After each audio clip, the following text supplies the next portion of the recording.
Good evening, ladies and gentlemen. Good evening. This is the Winrad Broadcasting Service, and I am Walter Hartley, bringing you the evening news on this Monday, March the 30th, 2026. We are now in the 31st day of the war with Iran, the 5th week. And tonight, ladies and gentlemen, we bring you a picture that is moving in two directions at once. On the one hand, the president says a deal could come fairly quickly. He says Iran has agreed to most of his 15 points. He says 20 oil tankers will begin passing through the Strait of Hormuz tomorrow as a sign of respect. On the other hand, the USS Tripoli has arrived in the Middle East with 3,500 Marines. The Pentagon is considering whether to seize Iran's main oil island. And Iran's parliament speaker says the Americans are planning a ground invasion while pretending to talk peace. In Islamabad, the foreign ministers are meeting again. And in Australia, the government has halved the tax on fuel, and 2 states have made public transport free for the first time in their history. We have much to tell you. We go first to our Washington correspondent, Edward James Whitmore. Edward, what is the word from the Capitol tonight? From the press gallery tonight, Walter, the word is acceleration. President Trump told the Financial Times in an interview that a deal with Iran could come fairly quickly. He said the United States has bombed 13,000 targets and has approximately 3,000 left. He said Iran has agreed to most of the 15-point American proposal. He said 20 large oil tankers will begin passing through the Strait of Hormuz on Monday and in the days following, which he described as a sign of respect from Tehran. And then he said something that stopped a good many people cold. When asked whether the United States would seize Kharg Island, the island through which 90% of Iran's oil exports pass, the president said, and I'm giving you his words as closely as I can, maybe we take Kharg Island, maybe we do not. We have a lot of options. It would also mean we had to be there for a while. Edward, what about the military buildup? Walter, the buildup continues to grow even as the president speaks of peace. The USS Tripoli, carrying 3,500 sailors and Marines from the 31st Marine Expeditionary Unit, has arrived in the Middle East. Central Command confirmed the ship's arrival today. These Marines are trained for amphibious operations, ship-to-shore movements, raids, and assaults. Their arrival, combined with the 82nd Airborne deployment and the 10,000 additional troops under consideration, means the United States now has an enormous and growing ground force in the theater. The question that no one in Washington will answer plainly is what that force is for. Is it leverage for negotiations? Is it preparation for a seizure of Kharg Island? Is it insurance against an Iranian escalation? Or is it the beginning of something no one in this administration has been willing to say out loud? And Edward, what is Tehran saying? Tehran is saying 2 things at once, Walter, just as Washington is. Iran's parliament speaker, Qalibaf, accused the United States of secretly planning a ground invasion while publicly floating negotiations. He said Iran's forces are waiting, and their response is clear. We will never accept humiliation. At the same time, Iran allowed 20 Pakistani-flagged ships to transit the Strait of Hormuz this weekend, 2 per day, which Pakistan's foreign minister called a harbinger of peace. And today, the foreign ministers of Pakistan, Turkey, Egypt, and Saudi Arabia are meeting again in Islamabad for a 2nd day of talks. Pakistan has offered to host direct negotiations between American and Iranian officials in the coming days. Whether anyone from Tehran will sit down remains the central unanswered question of this war. Thank you, Edward. We take you now overseas to our foreign affairs correspondent, Theodore Charles Bennett. Theodore, what does the battlefield look like tonight? Walter, the battlefield is as active as any day in this war. Powerful explosions rocked Tehran again over the weekend and into today. On Saturday, U.S.-Israeli airstrikes severely damaged the Iran University of Science and Technology and struck multiple steel and cement factories across central and southern Iran. A family of 4 was killed in Bushehr province. A water reservoir was struck in Khuzestan. On Sunday, strikes hit residential areas in northern and western Tehran, killing 2 and wounding at least 17. The Iranian Red Crescent now reports more than 92,600 civilian structures damaged or destroyed. More than 1,900 Iranians have been killed and 20,000 injured. U.S. Central Command says it has now struck more than 11,000 targets since February the 28th.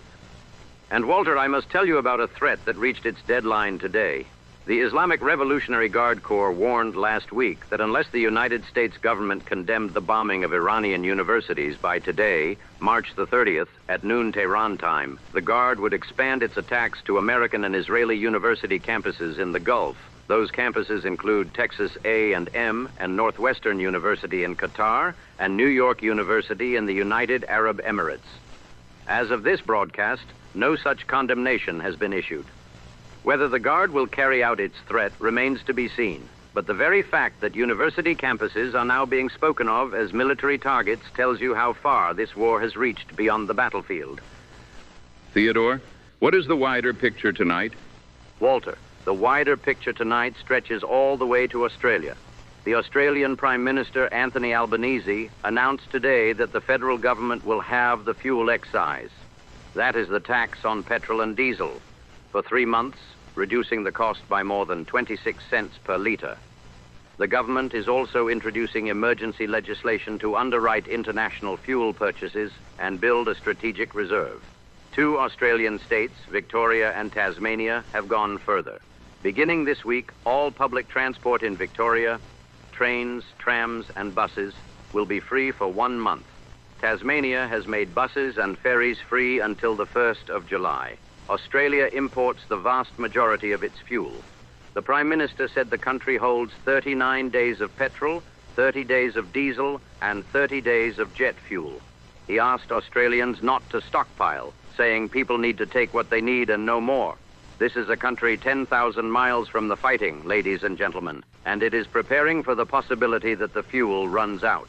Closer to the war, the casualties continue to mount. 29 American service members have been wounded in 2 separate Iranian attacks on Prince Sultan Air Base in Saudi Arabia in the past week, 5 of them seriously. Ukrainian President Zelensky accused Russia of providing Iran with updated satellite imagery of the base before the strikes. The European Union's top diplomat has accused Russia of supplying intelligence and drones to help Iran target Americans. Britain is sending the amphibious ship RFA Lime Bay, equipped with mine-clearing drones, to help reopen the Strait of Hormuz. In Lebanon, more than 1,100 people have been killed since March the 2nd. 19 Israeli civilians have been killed and more than 5,700 wounded since the war began. The Houthis in Yemen have now fired at Israel twice and threatened to disrupt Red Sea shipping once again, raising the specter of a second global shipping choke point. Theodore, thank you. Ladies and gentlemen, 31 days, 5 weeks, 13,000 targets struck by the Americans, 92,000 buildings damaged in Iran, more than 2,000 dead across the Middle East. The president says a deal is close. Iran says it will never be humiliated. 20 oil tankers may begin moving through the strait tomorrow, or they may not. In Islamabad, 4 foreign ministers are trying to find the words that will stop the killing. And in Melbourne, Australia, the trams are running free tonight because the petrol is too dear to put in the car. That is the shape of this war in its 31st day. It is no longer only about Iran. It is about all of us. Hold them close. This is Walter Hartley for the Winrad Broadcasting Service. And now, a word from our friends at the Griadio Vintage Wireless Company. In uncertain times, there is comfort in a voice you trust coming through a speaker built to last. The Griadio Vintage Bluetooth radio brings you the warmth of golden age design with all the clarity of modern sound. Handsome walnut cabinet, rich, full tone, connects to your telephone or any wireless device. Visit Griadio through the link in our description. The Griadio Vintage Wireless, built for the voice, built for the age. And now, from the home front, here is Dorothy Wilson. Well, good evening, ladies. Happy Monday. Now, we are in the middle of Holy Week, and I know for many of you that means a busy kitchen and a lot of mouths to feed. So tonight, I want to give you something that will carry you through a weeknight supper without any fuss at all. This is my honey garlic pork chops, and they take about 25 minutes from icebox to table. Here is what you need. 4 bone-in pork chops, about ½ an inch thick, salt and pepper, 1 tablespoon of butter or oil, 3 cloves of garlic, minced, 1/4 cup of honey, 2 tablespoons of soy sauce, and 1 tablespoon of apple cider vinegar, or plain white vinegar. It does not matter. Now, season your pork chops with salt and pepper on both sides. Heat the butter in a large skillet over medium-high heat and sear those chops for about 4 minutes per side until they are golden brown and cooked through. Set them on a plate. In that same skillet, turn the heat down to medium. Toss in the garlic and stir for 30 seconds. Then pour in the honey, soy sauce, and vinegar. Stir it all together and let it bubble for about 2 minutes until it thickens into a glaze. Put the chops back in the pan and turn them over once or twice in that glaze so they are coated all over. And that is supper. The glaze is sticky and sweet and savory all at once, and your family will think you spent an hour on it. $5, 25 minutes, and not a single complaint at the table. Now remember, ladies, Friday is Good Friday, so plan your meatless supper ahead.